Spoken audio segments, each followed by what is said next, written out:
Кайрадан апта ичинде болуп жаткан маанилүү жаңылыктар менен тааныштырып, Үмүт теле студиясы өз берүүсүн баштайт. Кызматыңыздарда мен Жомарт Караев, саламатсыздарбы?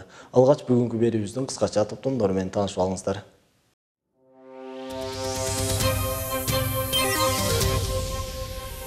Ошму мырзасы 2018 кароо сынагы өткөзүлдү.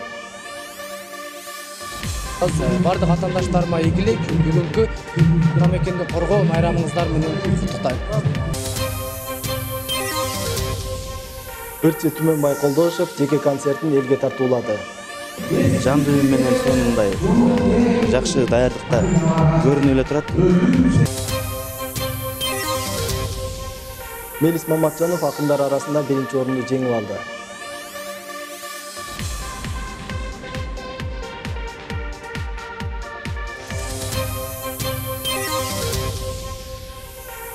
Студенттер Ак калпак күнүнө карата флешмоб даярдашты.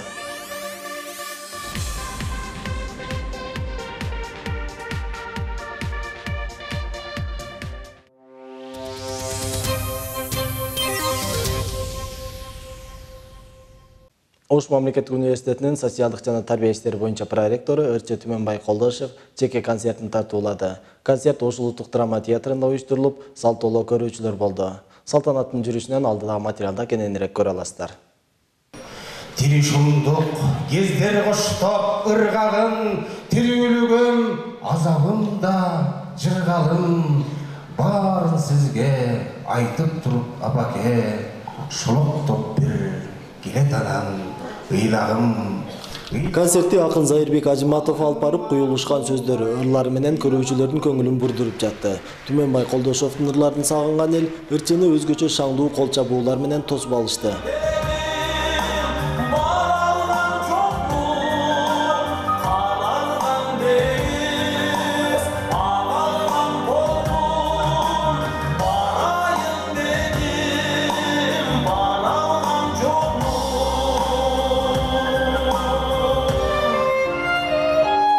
Мындай нерсе бар да, мисалы дайыма концертте баягы такшалып калган алып алуучуларга көнүп калгандар да болушу мүмкүн.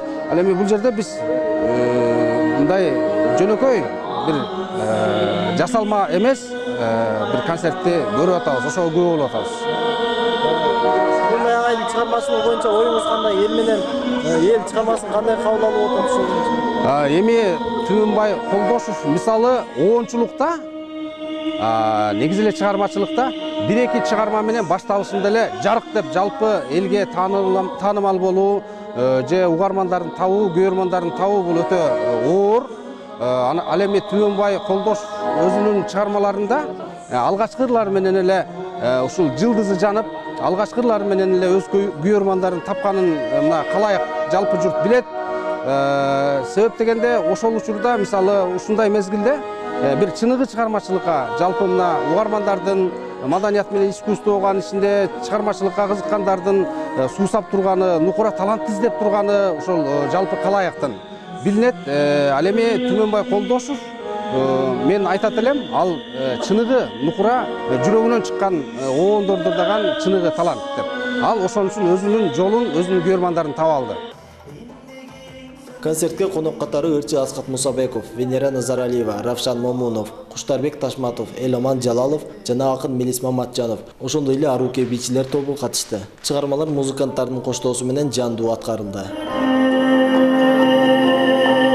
Ай вакыт менден алыс эмес өңдөрү.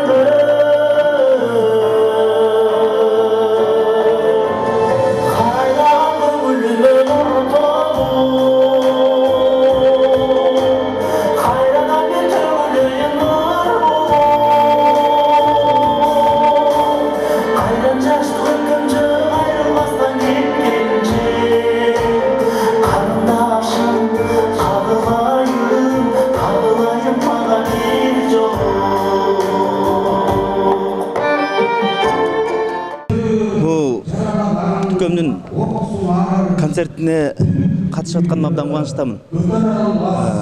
Анткени мен чыгармачылыгын абдан жакындан билем. Түкөн мага телефон чалып, ушундай концертке катышып бербейсиң дегенде абдан кубануу менен кабыл алдым. Бүгүн концерт абдан жакшы башталды. жандуу үн менен сонундай жакшы даярдыкта көрүнүп эле турат. Бул биринчи, экинчи жагынан Түмөнбайдын обондорунун тереңдүүлүгү ушул жагы менен да улам өр болгон сайын элдер ушундай колун чаап аябай жакшы отурушат да. Мындай буюрса ойлойм да Түкөмдүн жаз элек обондор алдыда болуш керек. Концерт абдан жогорку деңгээлде өтөт. Азыр анчлык менен жакшы өтөт. Бул элдин келиши дагы, андан дагы ошо элдин концертте отурушу, ырларды кабыл алышы, сүрөп кыл чабышы дагы абдан бир жогорку деңгээлде болот. Көрүүчүлөрдүн басымдуу бөлүгүн улуу муундагы адамдар түзүп, айыл аймактардан да келишкен. Алар Түмөнбай Колдошовдун аткарган чыгармаларына кошулуп ырдап жатышты.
Концерттин аягында көрүүчүлөрдүн суранычы менен Түмөнбай Колдошов программадан сырткары бир топ чыгармаларын аткаруу менен аяктады.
бактылуумун.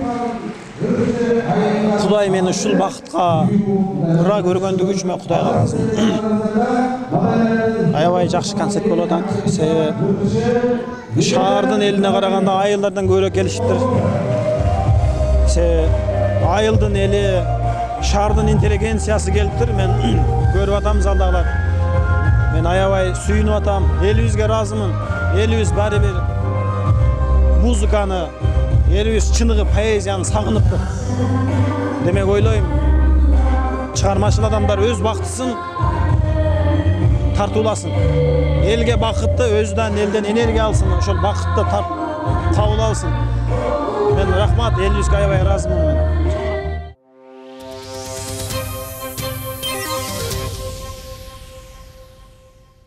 23 февраль Атамекенди коргоочулар күнүнө карата Ош мамлекеттик университетинин студент мырзаларынын арасында Ош МУ мырзасы 2018 кароосуна өткөзүлдү. Иш-чарада атайын дайындалган калыстар тобу тарабынан алдыга чыккан студенттер окуу жай тарабынан баалуу белектер менен сыйланды. Бул тууралуу алдыдагы материалда. Студент мырзалардын интеллектуалдык жана маданий деңгээлин жогорулатуу, жаштарга жакшы маанай тартуулоо, мекенчиликке тарбиялоо максатында уюштурулган сынакка университеттин факультет колледждеринин мыкты деп тандалып алынган жигиттери катышты. Алар негизинен саламдашуу, интеллектуал мырза, күч сыноо жана талантын көрсөтүү номерлери боюнча ат салышты. Алгач саламдашуу номеринде конкурстун катышуучулары өзгөчө кийимдери менен чыгып, түрдүүчө өздөрүн тааныштырды. Саламдашуу салты кыргыз журтумдун саламын эсенликтей улуңдун келдим бүгүн факультеттин атынан кытай тилин үйрөнүү учурун ата журтка кызмат кылар жигитмин атым даңдай орошомду Ош МУнун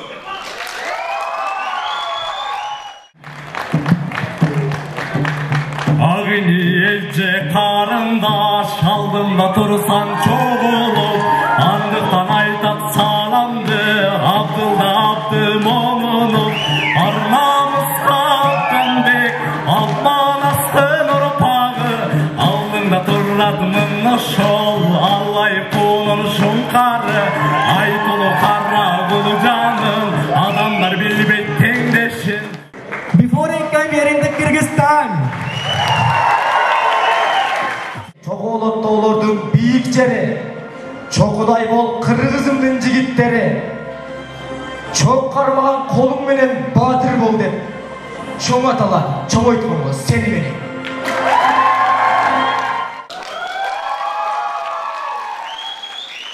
Мындан соң мырзалардын билими жана тапкычтыгын баалоо үчүн уюштуруу тобу тарабынан даярдалган тарыхтан алынган университет тууралуу, ошондой эле кырдаалдан чыгуучу суроолор узатылды.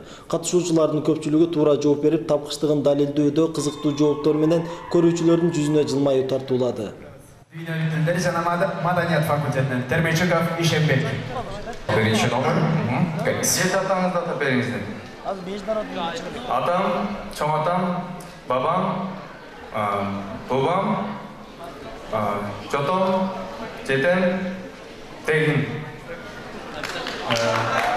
Мен Жолдошбай уулу Мунузбек, мен бизнес жана менеджмент факультетинен чыгып жатам. Буюрса конкурс мыкты деңгээлде өтүп жатат. Анан буюрса акыркы конкурс чечүүчү конкурс деп айтабыз. Бардык атаандаштарыма ийгилик, бүгүнкү Атамекенди коргоо майрамыңыздар менен куттуктайм. Кийинки кезек мырзалардын күчүн сыноодо оор салмактагы гирди көтөрүштү. Ар бир факультеттин катышуучусуна күйөрмандары өзгөчө колдоо көрсөтүп жатышты. Ал эми алардын туура жана көп көтөрүшүнө карап калыстар баалашты.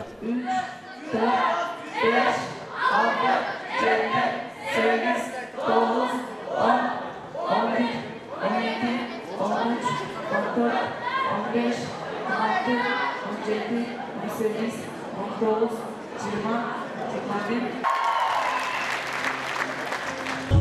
Assalamu alaikum. Barыңыздарды 23 февраль бардык Атамекенди коргоо күнү менен жигит мырзаларды куттуктаймын.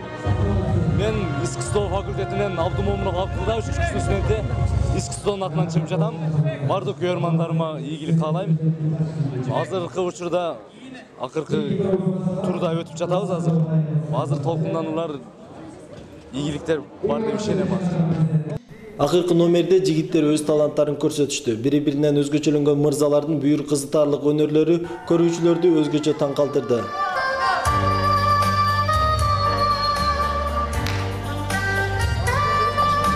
Мага жакын айыл кала бүт алам, мезгил менен кайраттанам курчалам.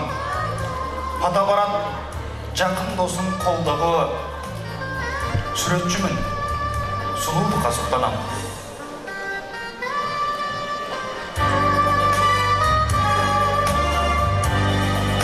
О керемет, тилим дагы айта албайм.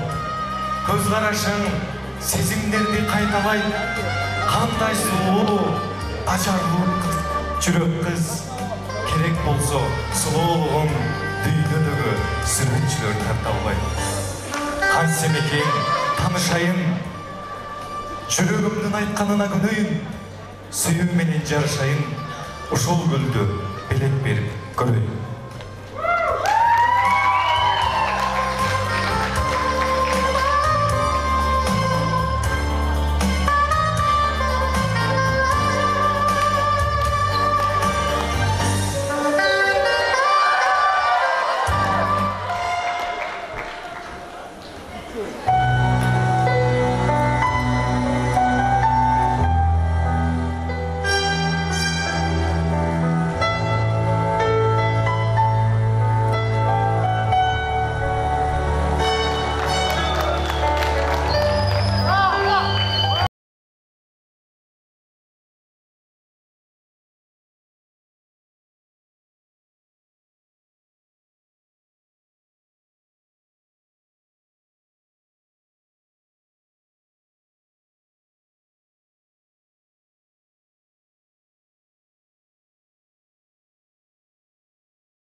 Тобунун жалпы берген баасы боюнча 3-орунду таланттуулугу менен айырмаланып, бизнес жана менеджмент факультетинин студенти Жолдошбай уулу Мундузбек ээлеп, диплом жана 10 000 сомдук уюлдук телефон менен сыйланды.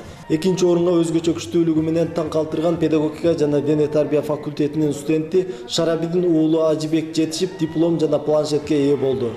Ал эми билимдүүлүгү менен айырмаланган табиаттануу жана география факультетинин атынан чыккан Карабаев Тимурга Ош мамлекеттик университетинин интеллектуал мырзасы 2018 наамы, диплом жана ноутбук тапшырылды.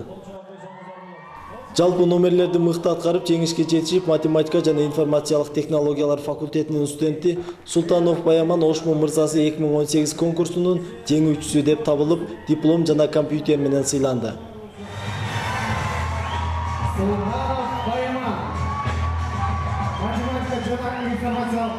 Технологиялық факультетінің студенті. Болшаулар!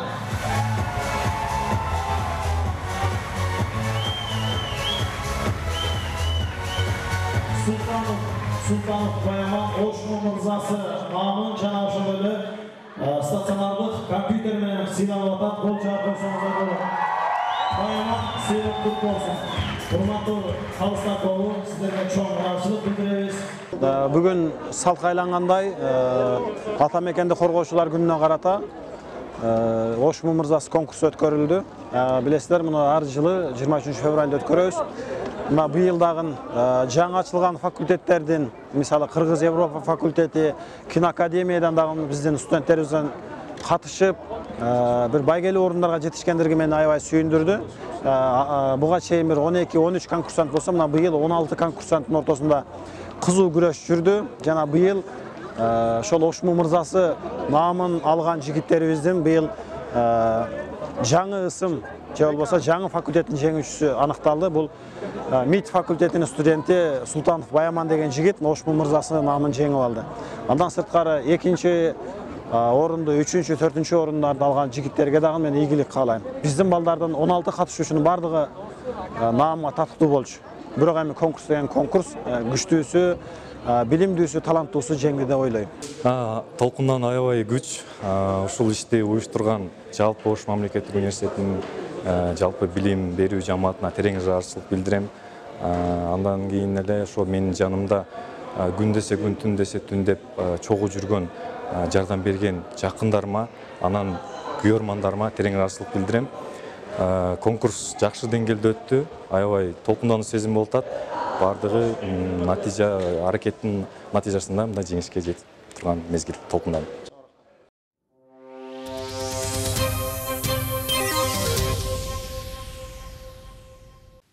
Ош мамлекеттик университетинин Нур гезитинин редактору Мелис Маматжанов жаш акындар арасында өткөрүлгөн таймашта баш байгени жеңип алды. Түрксой эл аралык уюмунун демилгеси менен Кыргыз улуттук жазуучулар союзу жана ЛТР мамлекеттик телерадио компаниясы уюштурган жазма акындардын 5 акын теле долбоорунда Ош мамлекеттик университетинин студенттик Нур гезитинин башкы редактору Мелис Маматжанов баш байгени жеңип алды. 5 акын теле долбоорунун 5-кечесинде акындар Чолпон Орозалиева, Мелис Маматжанов, Мырзайым Айтымбетова, Бекболот Сарыбаев жана Рыскул Изатовалар атсалышкан. Жыйынтыгында ырлары менен поэзия сүйүүчүлөрдүн жана калыстардын купулуна толгон Мелис Маматжанов баш байгени жеңип, уюштуруучулардын сыйлыктарына ээ болду. Жалпы Ош мамлекеттик университетинин жамаатынын атынан Мелис Маматжановду сыйлыгы менен куттуктап, чыгармачылык ийгиликтерди каалайбыз.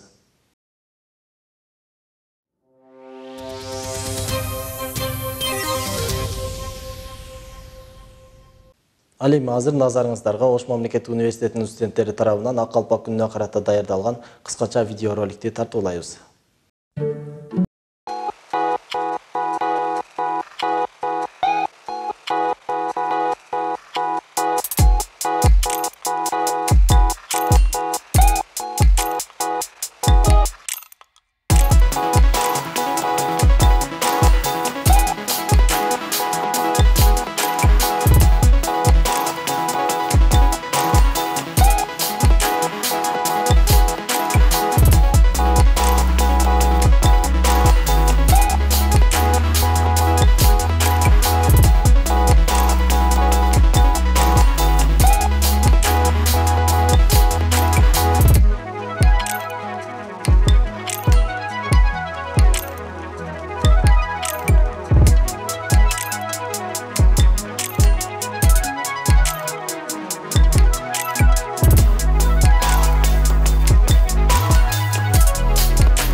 Илгертеден улуу инсандарыбыз кийип келишкен, албетте өзүнүн коомчулугун алдыга сүргөн жана айыл жергесиндеги тургундарды башкара билген, мамлекет үчүн иштейм деп талыкпай аракет кылган инсандар үчүн гана ак калпак менен сыйланышкан.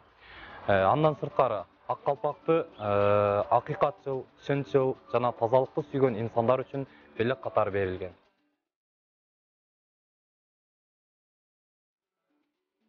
Кыюусу жашыл калпак.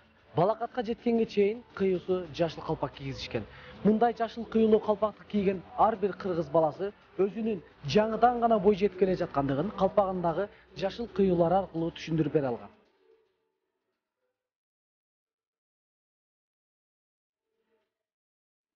Калпактын төбөсүндөгү топчачы 3 маани туюндурат. Биринчиден, тукумдун тамыры тереңге жайылуунун аян белгиси. Экинчиден, тынчтыктын, жаркын турмуштун, ток бейил жашоонун символу. Үчүнчүдөн, күлгүн жаштыктын, оттуу курактын аян белгиси. Негизинен эле ар бир кыргыз жаранынын улуттук баш кийими бул ак калпак болуп эсептелет. Ошол ак калпактын бири Бакай калпакка токтоло кете турган болсок, Бакай калпакты илгертеден эле биздин ата бабаларыбыз, уруу башчылары, бийлик ээлери кийишкен экен. Бул ак калпак менен жөнөкөй карапайым калпактан айырмаланып турушкан экен. Ал эми бул Бакай калпактан шоңшойгон, бул тыюусу жок бийиктиги менен анын канчалык деңгээлде даражасы бийиктиги экенин түшүндүрүп турган.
Ушуну менен бизге бөлүнгөн убакыт соңуна келип жетти. Ушул жана башка маалыматтар менен Ош Суу Чекит Кейжи сайтынан жана YouTube'дагы каналыбызга катталып көрсөңүздөр болот. Кызматыңыздарда мен Жомарт Караев болдум. Кайрадан эфир аркылуу амандашканча саламатта калыңыздар.